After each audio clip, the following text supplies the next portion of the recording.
un des principes de l'évolution, c'est que ceux qui survivent, ce n'est pas forcément les plus forts, c'est ceux qui coopèrent le plus, ceux qui s'associent. Ils arrivent à perdurer, ils arrivent à résister aux conditions difficiles. C'est toujours intéressant de rappeler que frater, c'est pas la petite famille à l'origine. Frater, ça renvoie en latin à la grande famille, au genre humain. On est d'emblée dans un enjeu planétaire. Entre le paléolithique et le néolithique, eh ben, il y a eu toute une partie où il n'y a pas de traces avérées, vues, reconnues, identifiées de violence et de guerre. En tout cas, de guerre, non, et de violence, très peu. Ben, dans la forêt, ce n'est pas du tout l'histoire qu'on se raconte, que les arbres jouent des coudes pour l'accès à la lumière. Mais en fait, c'est une expérience qui date de 15-20 ans déjà, mais on commence à peine à y croire. C'est que en fait, tous les arbres sont connectés par leurs racines, grâce à des champignons, des mycorhizes. Ils connectent toutes les racines. Donc ça, déjà, une symbiose entre champignons et arbres permet aux arbres de capter beaucoup plus de nutriments et d'eau partout, grâce aux champignons qui vont partout dans les interstices. Et les arbres, en échange, comme ils photosynthétisent, ils donnent des sucres aux champignons. Donc il y a un mutualisme très fort, une symbiose même, que tous les arbres sont impliqués là-dedans.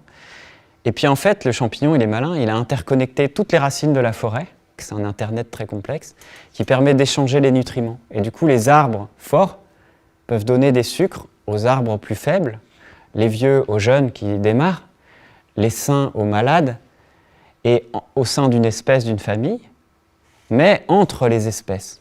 On a cherché, et dans les traces qu'on voit des ossements, on trouve très rarement des traces de violence faites délibérément d'humain à humain, et les traces de guerre, elles sont récentes. Nous sommes menacés comme famille humaine, mais nous sommes menacés par notre propre part d'inhumanité.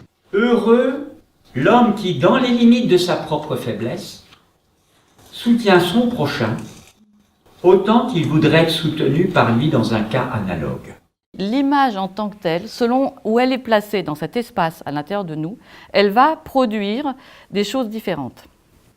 Et du coup, on a aussi mis en bas le diable, les mauvaises valeurs, les méchants, la saleté, et pourquoi pas aussi les SDF, puisqu'ils sont là par terre, tout sales et tout noirs. Pendant que les grands de ce monde, eux, sont bien lumineux et bien en hauteur, sur des tribunes, sur des scènes d'artistes. Cette géographie intérieure, elle opère sur nous. Donc c'est intéressant de voir que la représentation qu'on avait sur l'homme préhistorique, elle est complètement fausse. Les symbioses sont partout en fait, partout dans le monde vivant. Ce qu'on a fait dans notre tour d'horizon, c'est de constater que tous les êtres vivants ont des relations d'entraide. Nous avons été très imprégnés, impressionnés par des choses, et c'est à notre charge de décider de voir les choses autrement. Donc si on peut se réapproprier que notre humanité a été bien plus aidante, aimante et bienveillante pendant si longtemps avant, c'est pas mal. Nos belles valeurs en haut et nos mauvaises valeurs en bas, elles sont là en train de s'entrechoquer et ça met le bazar. Ça met le bazar. Donc on pourrait débazarder ça en travaillant avec nos espaces de représentation sans forcément faire des années de psychanalyse. Voilà, en travaillant sur cette géographie intérieure, on pourrait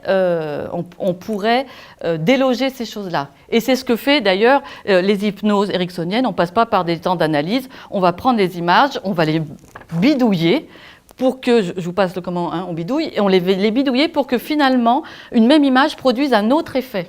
En vérité, pourquoi elle va passer un autre effet? Parce qu'elle va se loger autrement dans l'espace de représentation et elle va s'associer à un autre type de contenu. Parce que les traces de prise en compte des personnes handicapées au paléolithique par Néandertal, il y en a. La nouvelle géopolitique de demain, c'est celle qui considère que la question de la sagesse, la question de l'amour, la question de la puissance créatrice et non pas de la puissance dominatrice est centrale. Donc à ce moment-là, c'est un pouvoir de création et qui est démultiplié par la coopération.